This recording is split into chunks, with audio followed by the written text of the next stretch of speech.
As Pride Month comes to a close, we're excited to present our virtual event, The State of LGBTQ Rights. I'm Ina Fried, Chief Technology Correspondent for Axios. I'm coming to you from San Francisco, California. Welcome to our audiences on Facebook, YouTube, Twitter, LinkedIn, and of course, Axios.com. You can join the conversation today with @Axios and the hashtag Axios Events. Over the next 30 minutes, we're going to take a look at where things stand with the Equality Act as it navigates Congress, as well as the wave of anti-LGBTQ and anti-trans bills specifically that have cropped up around the country. Our first guest is the representative for New York's 18th Congressional District, Representative Sean Patrick Maloney, joining us from Washington, D.C. Welcome, Representative Maloney. Hey, it's great to be with you. So obviously the Equality Act has passed the House. It's awaiting action in the Senate. Help us understand, where are things with the Equality Act and why is it so important? Well, the Equality Act, first of all, thank you for doing this, and it's great to be with you. And I know you're focusing on these issues as I do, and it's nice to know that at a place like Axios, which is such a top-flight organization, that it's getting this kind of attention. So, look, the Equality Act is fundamental. It's employment non-discrimination. It's equality under all, federal contexts in all sorts of different areas of civic life. It is a great unfinished piece of our fight for legal equality under the law. And unfortunately, I think some of us would have thought that this would have been an easier fight than some of the fights we've had before for, say, marriage equality or for adoption, hate crimes, all the difficult battles we fought and won as a community.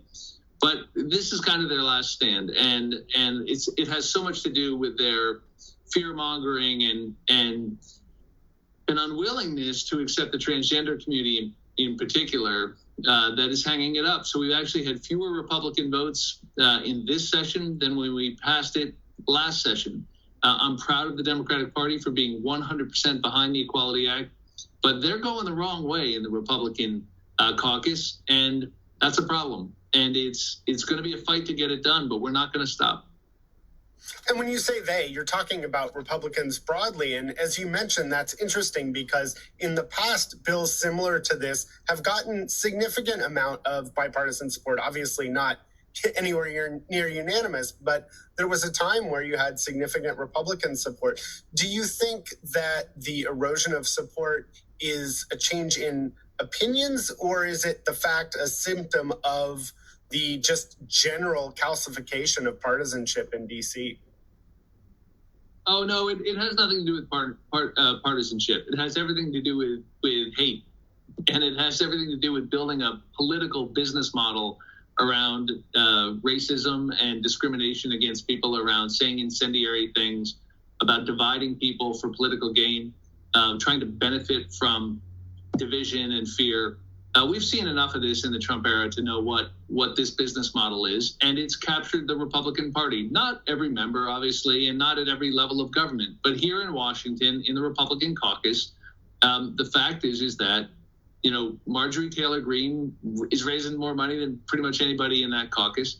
People like Matt Gaetz and people like Lauren Boebert, you know the list. They're driving the decision making in that caucus, and they are supported by the former president, and that is snuffing out any progress we could make in a bipartisan way on issues like the Equality Act. And it's awful to see, but it must deepen our conviction to fight for full equality for ourselves, for all marginalized communities, because increasingly we don't get the same support we used to from the other side of the aisle.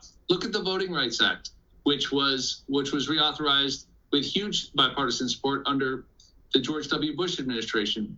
Now it's the fight of our lives to try to get the Voting Rights Act restored to its full health. So unfortunately, I think it's a symptom of where the other party is moving on issues, particularly around race, LGBT equality, and other hot button, issues of that nature. And what's happening in D.C. isn't happening in a vacuum. It's actually happening against a backdrop where we're seeing bills and laws in both directions around LGBTQ civil rights, but mostly bills attacking civil rights, particularly for transgender Americans. What can the government do absent the Equality Act's passage? What should the administration and others do against the backdrop of these laws that have been passed and in some cases signed into law? Right. Well, I thank you for that question. I think it's really important because we can't do this doesn't mean we can't do anything. I have legislation called the Essential Data Act that would keep track in the CDC's National Crime Data Statistics, database, the level of violence against our community, which we know has reached epidemic proportions, particularly against transgender people of color. We don't track that data at the federal level, and you can't manage or improve what you don't measure. So that's one thing. We could stop conversion therapy from being funded with taxpayer dollars through the Medicaid program. I don't think people realize that conversion therapy is brutal practice of terrorizing gay kids and their families with this myth about curing or praying the gay away. That's actually paid for and reimbursed as a Medicaid service by a lot of states. We should ban that practice. I have legislation that would do that. And there's other things we can do that can test how much bipartisan support we can still garner. That leaves the door open. We always have to be open to expanding our coalition and welcoming people in. But let's be clear, the effort around religious liberty is in fact a wolf in sheep's clothing, in that it is an effort to carve out a higher level of permissible discrimination against our community than would be permitted against other protected communities under our civil rights framework. And what we've only asked for is the same protections, no more or no less, but to include LGBTQ people in the same framework with the same religious exemptions, by the way, that have applied in other contexts. But that has been unacceptable to the other side. So we must not allow a higher level of discrimination against our community than would be tolerated elsewhere. And to be clear, this is often cast as religious people versus the LGBT community, when in fact there are obviously plenty of people in the LGBTQ community that are also people of faith. Aren't we actually, when we carve out these religious exemptions, preferencing certain religious expression over the civil rights of others, but also their religious expression? Well, I think that, thank you for making that point, because of all the things that bother me about this, is this notion that one side is defending faith and the other side has a problem with it. We are people of faith. And particularly when it comes to raising children, that's an act of faith. It is a belief in this world and in this future. And it is often supported and made possible by deep religious conviction of LGBTQ people. And we should never let them brand us as people without faith. But the point is that in areas like adoption, what you're really focusing on or should be focused on are getting kids into loving families and making sure that it is that interest of the children to be loved and cared for and raised by people who will protect them and see the best in them. That's what you're depriving so many kids of when you put in these restrictive laws. Because the truth is, our ability to cross lines of difference defines our community, and I don't think that these efforts are anything other than to limit the options for adoption agencies in terms of placing kids with loving parents on the basis of fear and discrimination and outright animus towards our community. And to dress that up as religious liberty is, I think, offensive to those of us who take very seriously our faith and also our commitment as parents. And obviously, from whence you speak, you've raised 3 children and talked very poignantly about that during the Trump administration to your colleagues. Is it frustrating to have served and to be in Congress and feel like your civil liberties and those of communities that you align with are not fully accepted? And what do you think it has meant to have openly LGBT members of Congress, and why is that message still not getting through?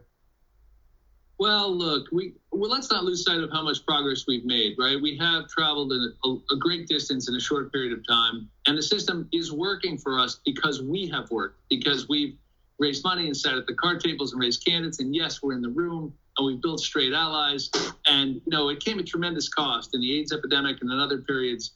but we've made progress. But yes, it's frustrating that we're still fighting these fights. But I think of pioneers like John Lewis and others who faced, discrimination and hatred, but who kept love in their hearts and who kept believing in progress. And that's what I'm going to do. And I've seen it in my own life. It's a beautiful thing when your country catches up to you, but we've all got to work for it. Last question. What do you think the odds are that we get something like the equality passed in this Congress?